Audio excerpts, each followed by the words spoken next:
So, let's get down to business. So, Waterloo has been in the news quite a bit lately. Much was said about Waterloo during the 2016 Economic Forum in Switzerland earlier this year, and even Prime Minister Justin Trudeau had very impressive things to say about our city. How do you respond to this attention? Well, I think it doesn't get any better than that, Eric, in terms of having the Prime Minister on a trip to a World Economic Forum to specifically call out Waterloo. University of Waterloo, City of Waterloo, Region of Waterloo, we're all in this together, and I think that that's the best thing possible. And it was through our trade mission. There's a graph, if you've been, and I see Paul Lucia there, if you've been working at RIM, we always had the hockey stick graphs, where a graph goes like this and you hit an inflection point and then it goes straight up. And I really think we're at that cusp, that inflection point. I get the sense on a recent trip to California that we're really at an inflection point and we can grow into a great global region now. Now, as a proud Laurier grad myself, and I said I'd give a shout out, how do you find that the local academic institutions are helping us advance our knowledge economy? Well, I think it's thanks to the local academic institutions that we have a knowledge economy. And that's what we built into our City of Waterloo mission statement last year, was discovery and entrepreneurship. And if you look at what's going on at Conestoga College, Wilfrid Laurier University, and of course University of Waterloo, we're generating ideas there. We're doing the discovery there. The entrepreneurship is also happening along University Ave, and what you find is that it creates a great virtuous cycle. Through that creates prosperity in our community, and through that creates things like Perimeter Institute, CG, the Research Institute on Aging. So we're seeing it's really thanks to all those the colleges and universities that we're growing as we are in the knowledge economy. Now, how do you feel these academic institutions attract talent to Waterloo? Well, I think the key thing is the attraction of the quality that they offer. University of Waterloo having the largest engineering school in Canada, Wilfrid Laurier University having Canada's largest cooperative business school, and of course all the trades and new university degrees that they have at Conestoga College. I think that's the kind of jobs that people want to get, the entrepreneurship that we have there, and that's the key there. And just in relation to attracting talent, do you feel that the attraction of talent has significantly benefited the local economy? For sure. If I look at my time at RIM and what we were able to grow there and the prosperity that came out of that, I really think that we're really going to attract people because jobs are now not for life, and you're going to have to do some lifelong learning. And so being in a community that offers the opportunity to continue to learn at our high educational institutions is going to be key and very attractive. And as I mentioned earlier, the great quality of life that we sometimes take for granted here. Now, we can attract people to Waterloo, but how do we retain them? So how do we keep people staying in Waterloo long term? Well, I think that's where it comes back to the quality of life, which is why I was so impressed with Mayor Zoe hitting it right out of the park with the Waterloo Exercise Day. As a municipality, we look at what can we do. And we plow the roads and things like that. But what we also do is we build the quality of life through investments in parks, in a great facility like this, in trails. We've been doing a great job with building new trails. Making them accessible is also key for us, which is important as an age-friendly city. And it's through that quality of life that you want to come here, and then you don't want to leave. We saw that time and again with people who would join us when I was at RIM. They would come here, and they've stayed here. They've made new lives here. They've become entrepreneurs, and it's just a great quality of life. And that's where we need to keep investing. Now, the finance minister mentioned Waterloo in his recent federal budget speech. What does that mean for us and for you as mayor?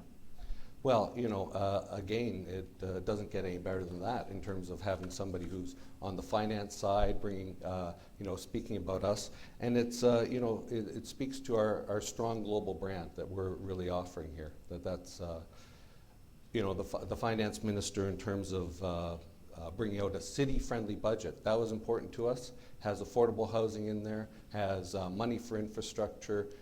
We were just recently as mayors all in Ottawa doing, all the Ontario mayors were there lobbying. And if you want a bad acronym, we're called LUMCO. And the running joke is it sounds like a bad gravy, but stands for Large Urban Mayors Caucus of Ontario. So we're looking at rebranding that. But we had a good time there meeting with all the different ministers and learning about their plans for infrastructure. And what we're advocating for is in the first 2 years is to move that money out as fast as possible. And that's what this government's going to do, to put it in the hands of municipality and allow us to do what we need to do to fix our infrastructure. Now, recently there was the mayor's meeting to discuss the Toronto to Waterloo Region corridor. How did that go, and what progress did you feel was made? Well, that's an outcome of our initial advocacy dating back about a year. Of somebody drew the analogy of Silicon Valley is about the same as Toronto Waterloo Region. And that became our advocacy for a North Line GO train and a South Line GO train to Cambridge to service our region. And it was through that we noted that it's really a strong way to put our community together and as a force to the world. If we look at what we're doing in Silicon Valley, it's 10 million people. LA area, I think 18 million people. We need to combine ourselves into a 10 million person region and offer ourselves to the world. We have to offer City of Waterloo, we have to offer Region of Waterloo, but we really have to offer that whole corridor as a force to the world in order to be recognized. And it was through all that efforts that Mayor Tory, Verbanovic, Doug Craig and I went down to California, represented the entire area, and as you heard in my speech, a lot of the benefits that we have are not just Waterloo Region, are not just the corridor, they're all of Canada. So we just happen to certainly punch above our weight, having 5,000 startups in that entire corridor. Now, did the issue of all-way 2-day GO transit come up? And if so, what's the City of Toronto's position on that? Well, with all-day 2-way GO, a lot of other GO lines, almost every other GO line is positioned as a commuter line, something to go in for 9 o'clock and something to head home at 5 o'clock. And that's not how we're positioning it. We're positioning it as an economic development line, much like the innovation corridor that we spoke of. So we have 500 new startups here each and every year. And we have about as many people going out of our region to go to work, Toronto way, as we have coming into our region going to work. So for us, it's an economic development imperative to be able to fix the 401 and also just the quality of life for anybody who's driven on it. Now, I know we've already touched upon the knowledge economy, but one of the things that's on top of everyone's mind is jobs. How is Waterloo developing economically? Well, I think the key thing is to look at what we had as in growth in 2014. In 2014, we had a 3% growth in the number of jobs here in Waterloo. But what we really have, I would focus on, is the Waterloo Region Economic Development Corporation, which Tony Lamontia is the new CEO of that. Our first initiative was first big initiative was the California trip. And that really was focused on 3 key goals. Awareness of our region, and through that we achieved success. I believe we have 500 new ambassadors for us in Silicon Valley, ranging from venture capitalists, Googlers, many other CEOs who had the opportunity to see us, the government officials too. So we left with 500 new ambassadors in California. And also the ability to attract jobs there, attract jobs here. As I mentioned, it's a 2-for-1 ratio if you want to have research engineers here in Canada, and that's something that we have a strong ability to have. And then finally, the ability to attract talent, top talent. There's over 1,000 job openings in the tech industry at any given time in our area, and there's some people that we need to try to attract back, and we're going to do that through increasing our quality of life. Now, do you have any examples of job creation? Like what companies in Waterloo are hiring? Well, let me flip my page. I think if we look at some of the ones that, I said we would have fun up there here. You go. I might as well. If we look at some of the companies just in the past year who have come to our community, TD Labs, creating the future of banking based right here at the corner of Columbia and Weber Street, creating 100 new jobs here. And when I spoke to them, they were telling me that they had their HR team look for top areas of talent. And they figured, the availability would obviously be Toronto and Ottawa, and then they were wondering who's going to be number 3. And they were surprised to hear that Waterloo Region came out on top. So that's when they said, okay, got to take a quick look, or hard look at Waterloo Region, and here they end up setting up shop here.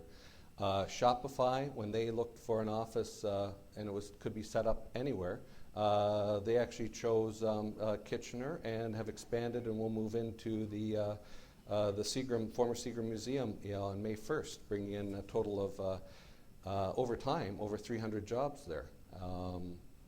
There's, I'm trying to think the other companies, so let me just look here. Costco, yes. Costco will be opening, fingers crossed, this fall, and that brings another 200 great retail jobs. DC Foods, right here in Northland, they were expanding last year, and again hiring. So we're seeing it across the board, all these different companies hiring in our area. Now, I've read in the news that the provincial government has recently announced some financial support for Sandvine. Yeah. What economic impact do you think that'll have on Waterloo? Well, I was reflecting on that, and I joined RIM in 2000, and at that point in time, they had an investment from the federal government. There was actually a federal government investment back in 1984, but back then, around 97, and it was on a proposal called the wireless wallet. And you know what that became? The BlackBerry.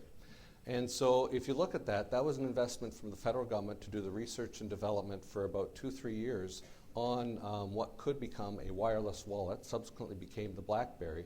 And you look at all the dividends that paid for our community. At one point, very, very large level of employment, but look at the dividends that we have, the hundreds of millions of dollars that have been invested, Perimeter Institute, Center for International Governance Innovation, the Institute for Quantum Computing, and most recently at Wilfrid Laurier with the business school. And there's a whole bunch of untold stories of other investments that have been made in our community. Grand River Cancer Center, that comes thanks to this investment. So when I see things like the federal government investment in Sandvine, I know that's going to bring 75 great jobs here, but the dividends beyond that are incalculable at this point. Now, we've talked a lot about high tech, but one of Waterloo's strengths is economic diversification. Or I guess, do you feel that our local economy is sufficiently diversified? If I look at what we have, many years ago, Hartford, Connecticut was the place where all insurance companies were. And many years ago, we got the nickname Hartford of Canada for all of our insurance companies that we have here to this day. So we have the insurance companies, we have the new stuff that's happening in high tech, but the reality is technology is going into everything that we do. We see that impacting, a good example would be the taxi industry, which is something we're going to be discussing tonight at Regional Council. So technology is going into everything. So what better place, if you're going to discover the future of banking for TD, than to have a lab here? Technology is getting into everything, and this is that is part of the vibrant and diversified economy, is the fact that technology is impacting and improving things, and we're ground zero for all that impact and change. Now, one thing I have heard talked about recently is the Idea Quarter. Could you explain that for people who may not be familiar with it? So the Idea Quarter was to take note of the fact of the Phillip Street and Columbia corridor. At that point in time, we had a number of empty buildings there with my former employer, and so we have lots of opportunity to fill in 1, 2, 3, 4, 7 or 8 buildings. And so that's the Waterloo Innovation Network, which most people equate with Michael Weckerly. And to say that, speaking to our our discovery and entrepreneurship theme of the city, you have all the discovery happening at the mines across the street, at the universities and colleges, and really where you're going to bring that through to entrepreneurship is in the Idea Quarter. And it's thanks to a lot of hard work by many people that I believe the current numbers are it's 90% filled, the Waterloo Innovation Network buildings. They're 90% leased. And when I was down in California, I happened to meet with Spear Street. And Spear Street are the people who bought all the RIM buildings worldwide, or in North America. And when I was speaking with them, They said the reason why they invested in Waterloo was the fact when they interviewed a bunch of, I think 20 large employers in the United States, very large employers, and said, where do you hire from? And essentially the University of Waterloo, who's your top 5 universities you recruit from? University of Waterloo was on all lists and at the top of a large portion of the list. They said, well, you know, it seems like a good place to be investing. They're the kind of people who are resilient and will turn it around. And this is from a California perspective. And they said, you know, we're going to make an investment in this community. And so they would have 451 Phillip Street, the former manufacturing site, and they're calling it Factory Square, and they're ready to open it up. They've actually oriented the building to face the LRT. The LRT, the Research and Technology Park LRT station, is actually right at the back door. So actually we're reoriented the back door to face the LRT station, so you'll have easy to commute, you'll be on the trails, you can bike to work there. They're actually going to put amenities inside. It's over 200,000 square feet, as I recall. And, you know, so really ideas are going to come to fruition there, and they're excited about their investment in Waterloo, and that's the idea quarter. Well, I'm glad you raised LRT. So, I'd like to ask you... Mayor Zoe, come on up. This is the fun part. So, I'd like to ask you about ION. I'm sure you're aware, if you've driven around the city or any city locally, we know that ION is definitely here, and that construction is ongoing. What are your thoughts on ION and its impact on the city? Well, I think that's, you know, the ION is going to change our city like we can't imagine, just as the expressway changed the city like we couldn't imagine, and for the better, right? You know, anybody who's driven in the City of London who didn't have the expressway, most people here know that story, that it is going to change the city. We're going to have, as Councillor Jeff Henry calls it, we have the LRT as the spine and the GRT, Grand River Transit buses, as the ribs feeding into that. It's going to be walkable. We're going to be putting in, or the region will be putting in bike stations at the, or bike parking. Help me with that. But where you park your bike. No, it's not bike racks. Thank you. At the LRT station. So they'll just bring the multimodal transportation. And this, in our strategic plan at the City of Waterloo, multimodal transportation is something that we embedded for the first time right in our strategic plan. That's what we're going to build. We're building not only for cars, we're going to build for pedestrians, we're going to build for cyclists, we're going to build for accessible scooters, we're going to build trailways, we're going to have all those in mind, that people are going to be able to get around in any way possible. You know, we're growing to our borders. We're going to become a landlocked city, and that has its disadvantages in terms of intensification, but it has its advantages in terms of intensification, because now we know how much we'll have to build. When I was in California, what really struck me is just the sprawl. It just goes forever. So when I was at Spear Street, I said, you know, you can't walk from any building to anywhere. There would just be no way. And I said, why is it that everything's so spread out? And they said, we have to remember, the history of Silicon Valley is hardware. Hardware is built in one-story buildings because you need to have a linear manufacturing line. So every building is one story, very large, and because of that, all parking, because nobody else can get there any other way. And so California is just an entire state of sprawl. We're going to have the advantage of becoming an intensified area. That means we can do things to improve quality of life instead of just building roads. Well, having grown up here in Waterloo, Waterloo has traditionally been very low density and spread out. We're now sort of reaching our borders, as you mentioned. There seems to be a lot more focus on intensification and a lot, you know, more higher density buildings, especially in the uptown. How do you think that will impact transit and employment in the city? Well, you know, we, in terms of overall employment, we really have just a few pieces of land left.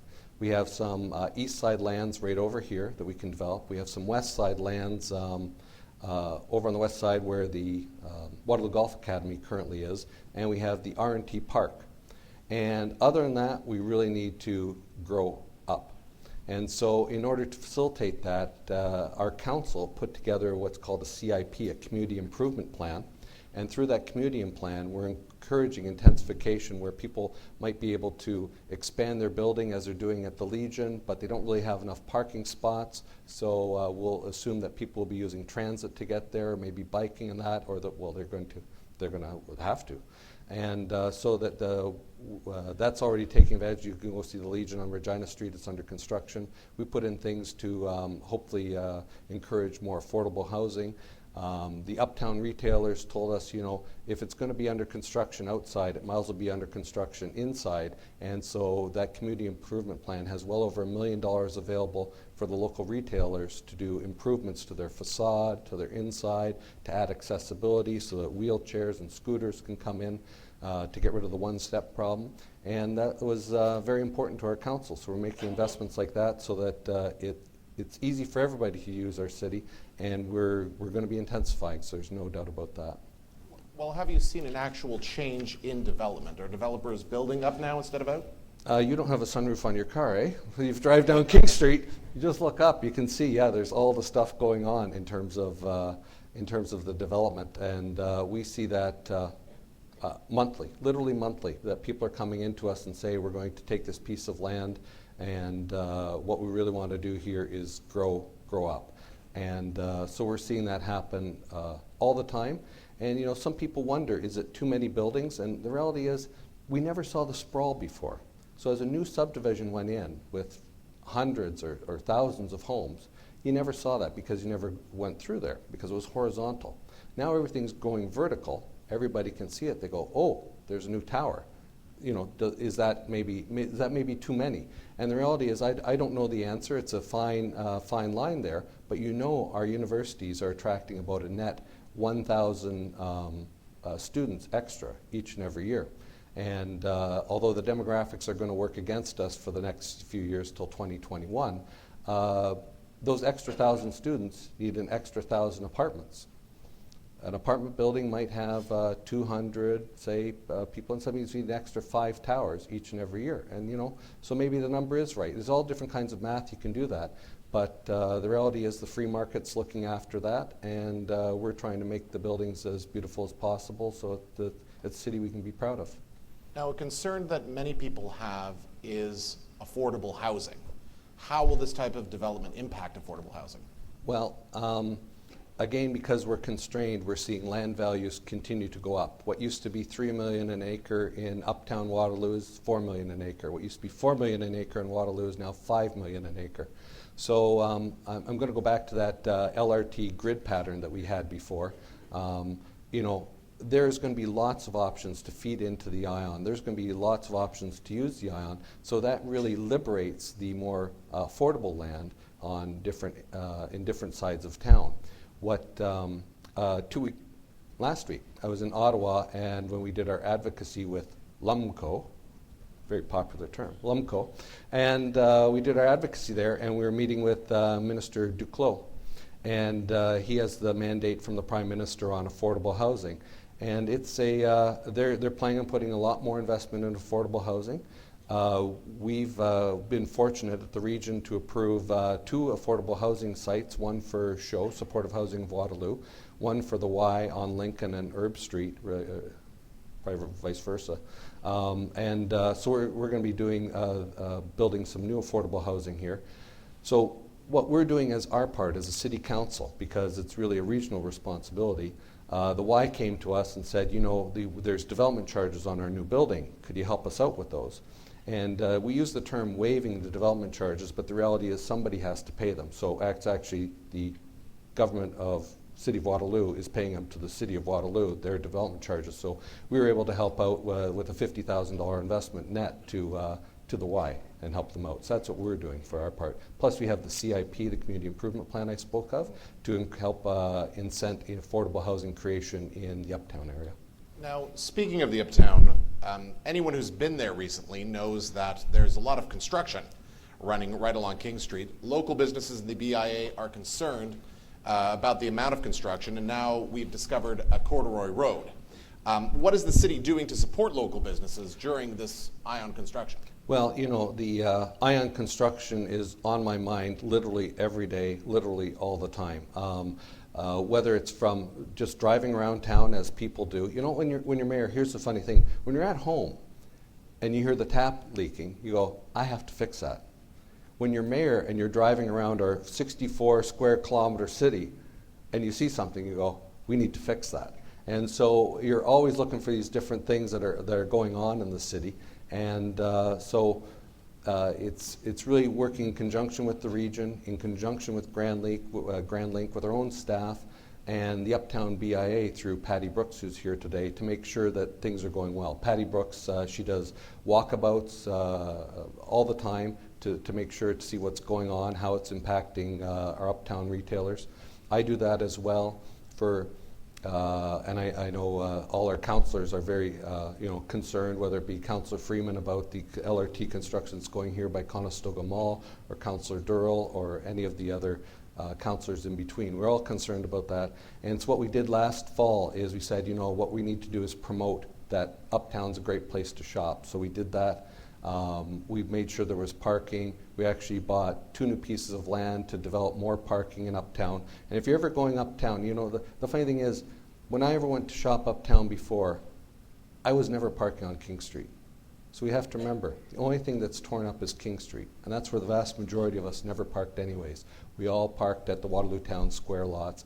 We've opened up so many lots on Regina Street, you really need to take a look at that to get up here. And for all of you out there, to go downtown, Melissa's going to kill me. Go uptown and make sure you shop and dine in Uptown Waterloo, and I think that's key. If you ever have any problems, you can actually contact any of your councillors, Grand Link, Kim Moser at the region, she's been great. Councillor Strickland, Mitchell, Chair Ken Sealing, we'll all take action on it right away, and I'm as close as mayor@waterloo.ca. Now let's talk about parking in the Uptown, since you raised it. Yeah. So what is the city doing about parking in the Uptown? Well, I think that's key, that we're going to make sure that we have those new lots. We're able to come to an agreement with the lot behind Canada Post. We've added new signage. For some people, it's just they've never really thought of parking on Regina Street. Most people don't even think of Regina Street or even our City Hall for some reason, but you're welcome to come to City Hall. We now have MP Bardish Chagger, we have MPP Catherine Fife there, we've got all levels of government there. Come on down and visit us sometime. We're always looking for new visitors. But you'll explore and you'll see all the parking lots along that we've put there. And we've added the green pea signage that is so common. We've made that much more prevalent. In the wintertime, we even rented out those large mobile signs and said, park over on Regina Street. So we're doing what we can. We have, I think it's the region who has a map now of all the parking in Uptown Waterloo, or maybe it was the city, I'm not sure who did that, or maybe it was the Uptown BIA. Sometimes things are just magic when you're mayor and you kind of get used to that happening that way. But we're really trying to highlight, come on, shop Uptown Waterloo. Now we've talked about ION, but what other infrastructure development is on tap for the city? 2 words, salt dome. We're building a salt dome. That will be very assaulting to people. That's we're expanding our service center, and it's time for the old salt dome to go. And so we're doing an expansion at our service center with some office space and a new salt dome going on there. But it's reality. When you become mayor, you get to see how expensive things are. So a 1.4 kilometer stretch of Columbia Street that goes from Fisher-Hallman Road to Erbsville Road. We're going to be doing that, building it 4 lanes, and that's $10 million right there. And you know what that'll give us? Waterloo's first, well, maybe not the first, maybe it's somewhere under the LRT tracks, the first ever bridge, but this will be our first ever bridge because it has to go over that little valley there. So we'll actually have, we'll be moving to the big leagues now, having a bridge. The other big thing I think we're going to be working on, the most impressive thing, is going to be the Waterloo Park Promenade. That's the north-south connection from the university area right to our Uptown, right by Perimeter Institute. And that's a community consultation going on right now. We just received notice from the provincial government. They're going to invest $250,000 in our new promenade. And so that's another big, important piece of infrastructure for our quality of life. Now, I live in Diane Freeman's ward on the east side of Waterloo, and I remember last year you mentioned that the city was looking at an east side library. Where do we stand with that project? Well, we recently approved at council, well, it's through council through the years, through my predecessor, Brenda Halloran, and now our current council team, that we've actually saved up nearly $8 million to invest in a new East Side library. So it's thanks to the prudence of saving up that we have that. So we're launching the design stage now. The design will be done in 2017, and then we'll see where we go from there. You know what's really impacting our libraries is the cost of books and the cost of ebooks. You and I might go out and buy a book for $20 or $30, and that's not the case. Books are priced in US dollars. Ebooks have expiry dates on them, and so what might cost us $20 costs our library $90, and it expires in 12 months. So there's a lobbying effort on now through the Federation of Canadian Municipalities. I know Karen Cian, board chair of Waterloo Public Library, they're going to be looking at that, and we're also looking at participating in that lobbying effort to help decrease this incredible, if I say gouging, the media will cover. There's incredible gouging of our libraries thanks to the book industry. Well, there you go. There you go. Anyway, that's always fun times, headline. Anyway, so one of the things you've had to deal with as mayor is the city's infrastructure deficit. How do you and the city plan on dealing with the city's infrastructure deficit? Well, you know, here's how it came to be. You know, infrastructure deficit, people wonder sometimes what that is. For the homeowner, that's when you walk outside in the morning and one day you're opening up your car and you look up and you see your shingles are curling, and you know your roof needs to be replaced. You know it's going to cost $20,000 and you haven't saved up for it. That's infrastructure deficit for the homeowner. For us, what it is all the pipes. So subdivisions will be built, and the subdivisions, you know, built many years ago, Beechwoods and things like that, 50, 60 years ago. Those pipes were put in by the developers, then gifted to the city. So the reality is now those pipes, 50, 60, 70 years old, need to be replaced. So that's how we got into this infrastructure deficit, is the fact that all these pipes, and this is why it impacts all cities, they're gifted to the city, and now we own them. So the second time around, we have to pay for them, or more correctly, we all have to pay for this infrastructure deficit. And it's through provincial and federal downloading. If you look back in the 60s, it was equally split up, provincial, federal, municipal, one-third ownership of infrastructure. And now it's 2/3 is owned by the municipalities, and that means we have to look after them, which is why we want federal and provincial funding. So a couple weeks ago, again, meeting with in Ottawa, the goal was to get those federal dollars out to municipalities to make those investments as quick as possible, and that's what our advocacy as mayors was for. Now, when you were campaigning for mayor, one of the things you focused on was making Waterloo a more livable city and ensuring that its citizens have an excellent quality of life. What are some things that the city is looking at doing now to improve people's quality of life?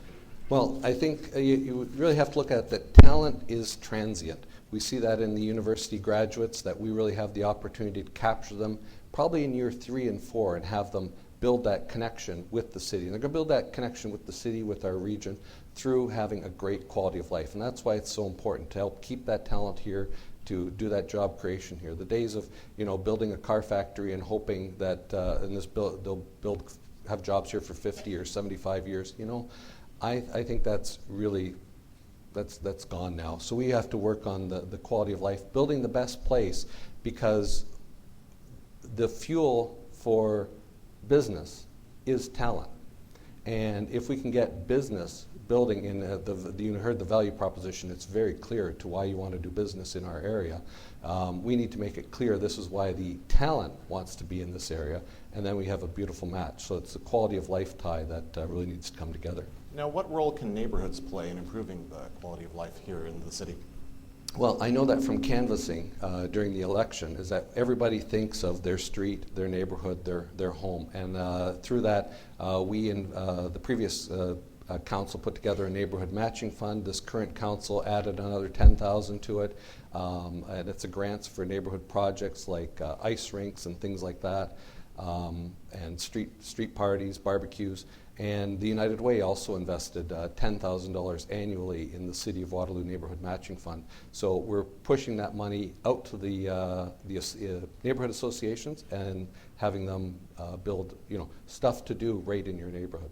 Now, I always like going to the Uptown because there's always something to do there. Are there any particular events that you would recommend, especially for those people perhaps new to the community? Well, I'd go see the Corduroy Road very, very soon because Are you going to keep it in your office? No, when you're mayor, you learn all these things. It would take glycol in order to preserve the wood, and you have to, once you expose it to the oxygen, it starts to deteriorate. So there's really, we'll save the Corduroy Road as much as we can, but there's going to be, the oxygen's going to take care of that. So, we are going to preserve some of it. I think one of the things that I really value is the Sun Life Jazz Festival. That's brings people from near and far during the summer. People are having a great time. That's just a great few days in the summer. Busker Festival, again, another great festival that we have. And Waterloo just completed, and with the former Ice Dogs Festival, that was popular. And what we've actually implemented now in order to get people to drive people uptown is a new event called Final Fridays. And it's easy to remember, Eric, so it's the final Friday of every month. There'll be stuff to do in Uptown Waterloo. We just recently published the map on Twitter.